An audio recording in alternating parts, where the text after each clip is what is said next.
Have you ever noticed something strange about love? People casually say, I can quit any time. They say it with confidence. They say it like love is a habit they can drop on a Monday morning. But then the text stops coming, and suddenly sleep disappears. Food loses taste. Your favorite song starts feeling like it was written about you. That's the moment you realize something uncomfortable. Love doesn't just feel good. Love behaves like an addiction. Let's be honest for a moment.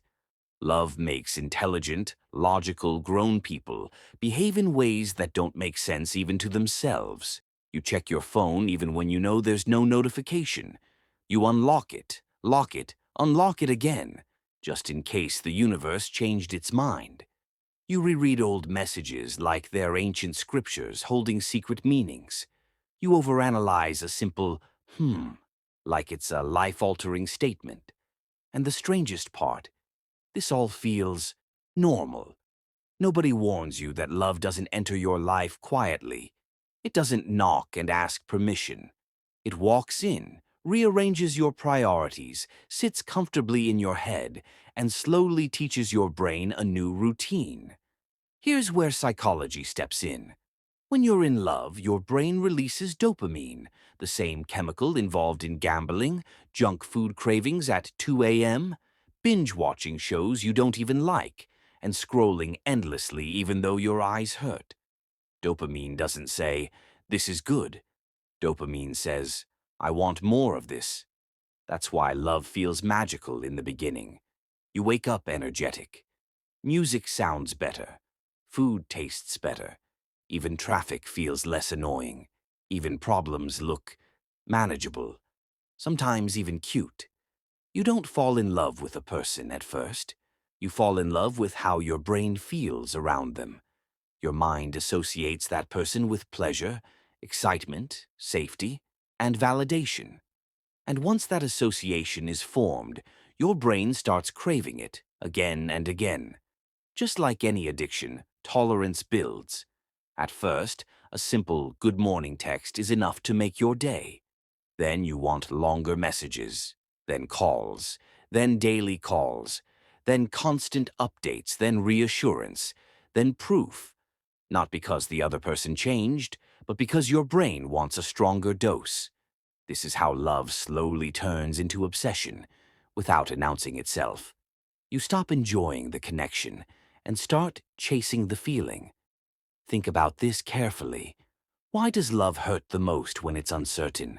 Not when it ends clearly. Not when someone leaves honestly. But when it's half there, half gone. When replies are slow. When effort is inconsistent. When affection comes and goes. Because the brain hates withdrawal. No calls feel painful. No replies feel unbearable. Distance feels like punishment. And here's the ironic part. We blame love for this pain. Love ruined me. Love made me weak. Love destroyed my peace. But love didn't do that. Uncontrolled attachment did. Real love is calm. Addictive love is chaotic. Addictive love hijacks your focus, your self-respect, sometimes even your logic. You ignore red flags because your brain whispers, but remember how good it felt. You justify bad behavior. You explain disrespect. You lower standards you once swore you'd never compromise on. You wait longer than you should. Why? Because your brain wants relief. That's why people stay stuck in unhealthy relationships far longer than logic would allow. Not because they don't see the problem, but because leaving feels like withdrawal symptoms. Empty, restless, lonely, unsettled. And the scariest truth, the brain would rather stay in pain than face emptiness. Silence feels louder than arguments. Loneliness feels heavier than chaos. At least pain feels familiar. But here's something nobody tells you. Love itself isn't the addiction. The addiction is how someone makes you feel about yourself. Seen, chosen, special, important. When love gives you identity instead of connection, it becomes dangerous. Because now losing them doesn't just feel like losing a person. It feels like losing yourself. That's when love becomes survival instead of sharing. That's when you don't ask, is this healthy? You ask, how do I keep this? The healthiest relationships don't consume your life. They add to it. You still laugh, still grow, still exist outside of them. Healthy love doesn't make you anxious when they're busy. It doesn't make you question your worth over a late reply. It doesn't make you beg for basic effort. It doesn't make you feel replaceable. Healthy love doesn't require constant proof. And no, this doesn't mean love should be boring. It means love should be stable.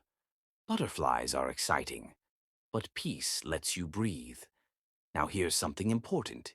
If you've ever felt addicted to someone, don't judge yourself. Your brain was doing exactly what it's designed to do. Seek pleasure and avoid pain. The real strength isn't pretending you don't care. The real strength is noticing when love stops being a choice and starts becoming a need. Because love should be something you enjoy, not something you survive. The most powerful form of love is the one where you don't lose yourself trying to keep someone, where you don't shrink, where you don't over-explain, where you don't abandon your boundaries just to feel chosen.